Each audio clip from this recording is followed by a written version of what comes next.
त्यात चालीव जात असतं, त्याच्यामुळे त्यात चालीव जाणारच आहे, ते जाऊ द्या.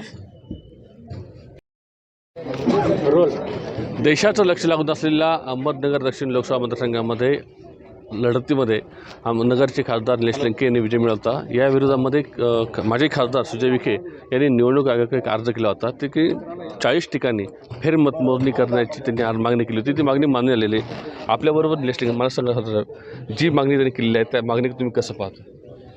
त्यांनी वास्तविक पाहता निवडणूक आयोगाने जी निवडणूक प्रक्रिया, पारदर्शक निवडणूक प्रक्रिया पार पाडली, त्यांच्यासारख्यांनी हा आक्षेप घेणं चुकीचं असतं. कारण ते ज्या पक्षाचे उमेदवार म्हणून ते निवडणुकीला सामोरे गेले, त्या पक्षाचं 10 वर्ष झालं सरकार या देशामध्ये आहे, राज्यामध्ये सुद्धा तर त्यांचंच महायुतीचं सरकार आहे.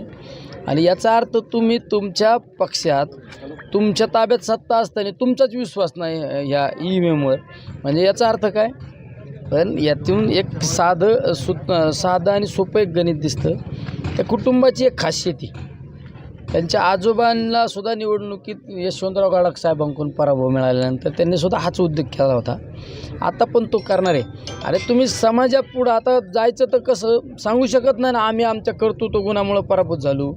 मग आता लोकांना काहीतरी दिशाभूल करायचं, लोकांना काहीतरी चर्चेत राहायचं म्हणून कुठं EVMची मशिनरीची चौकशी लावत्यान, कुठं आजूक काहीतरी उद्योग करताना. आता जनतेने 5 वर्षासाठी त्यांना एवढंच काम शिल्लक ठेवलेलं आहे, तर ते काम 5 वर्ष प्रामाणिकपणे करतील ते.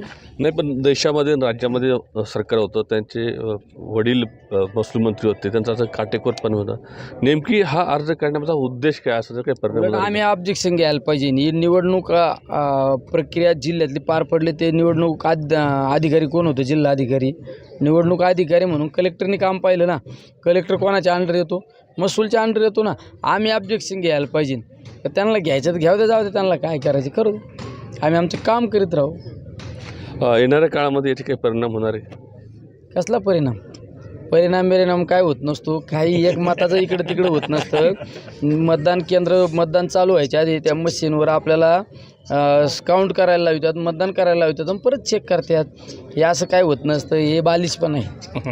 हा बालिशपणा असून पुढल्या 5 वर्षामध्ये त्याला काहीतरी काम पाहिजे म्हणून ते असं अर्ज करतात, असा आरोप निलेश लंके यांनी केलेला आहे. निलेश गिरीसह साहेब कोकणे, न्यूज 18 लोकमत, अहमदनगर. पुढची बातमी ही